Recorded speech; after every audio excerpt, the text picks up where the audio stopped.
Okay. हा बघा, आता आपला दिवाळी नंतरचा आज कितवा दिवस आहे? पहिला दिवस. कितवा दिवस आहे? पहिला.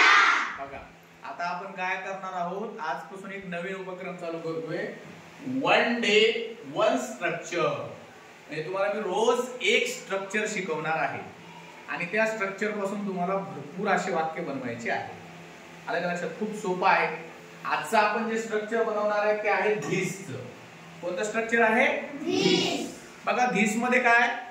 धिस म्हणजे एक असा शब्द आहे की ज्याचा अर्थ आहे हा, ही, हे. काय धिसचा अर्थ? हा, ही, हे. जवळची वस्तू आहे त्यासाठी आपण धिसचा वापर करतो. जसं ही खुर्ची आहे, दिस इज चेअर. ही माझी मार्कर पेन आहे, दिस इज माय मार्कर पेन. आलं का लक्षात? तर अशा पद्धतीनं धिसचा वापर केला जातो ज्यावेळेला वस्तू ही एकच आहे आणि आपल्या जवळ आहे त्यासाठी आपण धिसचा वापर करतो. पण आता त्या वस्तू फक्त आपल्याच नसतात, कधी आपली असते, त्यावेळेला आपल्याला मायचा वापर करायचा आहे. बघा जसं मी तुम्हाला एक उदाहरण सांगतो की हे माझं घर आहे, तर आपण काय म्हणू? दिस इज माय हाऊस. आलं का लक्षात? आता हेच वाक्य आता आपल्याला म्हणायचंय की हे तिचं घर आहे, तर आपण कसं म्हणणार? त्या ठिकाणी हरचा वापर करणार. दिस इज हर हाऊस. काय म्हणू आपण? दिस इज हर हाऊस. पुढचा शब्द आहे बघा युअर. युअर म्हणजे तुझा, तुझी, तुझे. जसं हे तुझं घर आहे, कसं म्हणणार आपण? दिस इज युअर हाऊस. काय म्हणणार आपण? दिस इज युअर हाऊस. त्यानंतर पुढचा शब्द आहे हिज. म्हणजे त्याचा, त्याची, त्याचे. एखाद्या मुलाविषयी किंवा माणसाविषयी आपण हिज वापरतो. हे त्याचं घर आहे, कसं म्हणणार? दिस इज हिज हाऊस. कसं म्हणणार? दिस इज हिज हाऊस. आणि एखाद्याचं नाव जर घेतलं आपण, आता इथं रामाचं आहे बघा, रामाज, त्याला आपण यस लावायचे. हे रामाचं घर आहे, कसं म्हणणार? दिस इज रामाज हाऊस. कसं म्हणणार? दिस इज रामाज हाऊस. लक्षात आलं का तुम्हाला? म्हणजे या ठिकाणी धिसचा वापर करून आपण स्वतःच्याही वस्तू सांगू शकतो आणि दुसऱ्याच्याही वस्तू सांगू शकतो. आता एक एक एक्झाम्पल घेऊया. थोडं समोर या. बघा एक एक एक्झाम्पल घेऊया आपण. हा बघा, धिस इज अ पेन. म्हणजे फक्त आपल्याला सांगायचं आहे ही पेन आहे. काय झाला याचा अर्थ? ही पेन आहे. ठीक आहे.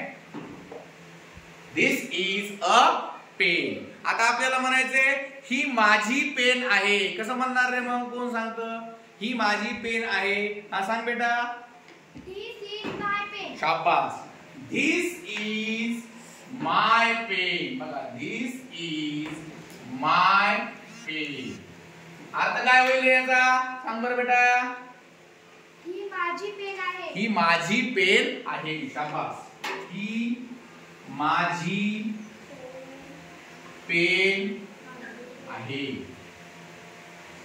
बघा आता या मायच्या जागेवर आपण हर, युअर, हिज आणि एखाद्याचं नाव वापरून सुद्धा वाक्य तयार करू शकतो. आताच आपण बघितल्याप्रमाणे. मी आता एक एक विचारतो, तुम्ही हात वरती करून सांगायचं आहे. ही तिची पेन आहे. कोण सांगतो? ही तिची पेन आहे. यस ओमकार. तिचीसाठी हर वापरायचे. ही तिची पेन आहे. मोठ्या आवाजात. This is her pen. शाबास. आता आपल्याला म्हणायचं ही तुझी पेन आहे. कसं म्हणणार? हा यस शुभांगी. मोठ्या आवाजात. This is your pen. Very good. आता ही त्याची पेन आहे. कसं म्हणणार?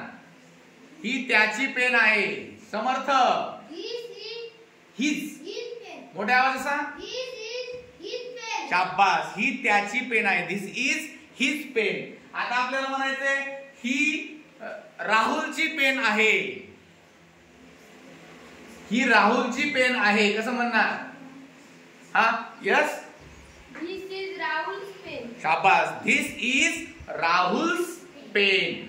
म्हणजे या ठिकाणी तुम्ही अशा पद्धतीचे एका स्ट्रक्चर पासून वेगवेगळ्या प्रकारचे काही मायचे घेऊन, काही युवरचे घेऊन, काही हिजचे घेऊन, काही हरचे घेऊन, काही नाव घेऊन असे वाक्य तयार करू शकता. उद्या मग कसे असे 30 सेंटेन्स तुम्हाला उद्या करून आणायचे आहेत. किती जणांना स्ट्रक्चर समजलं? हात वरती करा. वा वा वा, सगळ्यांना समजलं. आता मी तुम्हाला प्रत्येकाला तिथे येऊन विचारणार आहे. Okay, are you ready? Okay, ठीक आहे.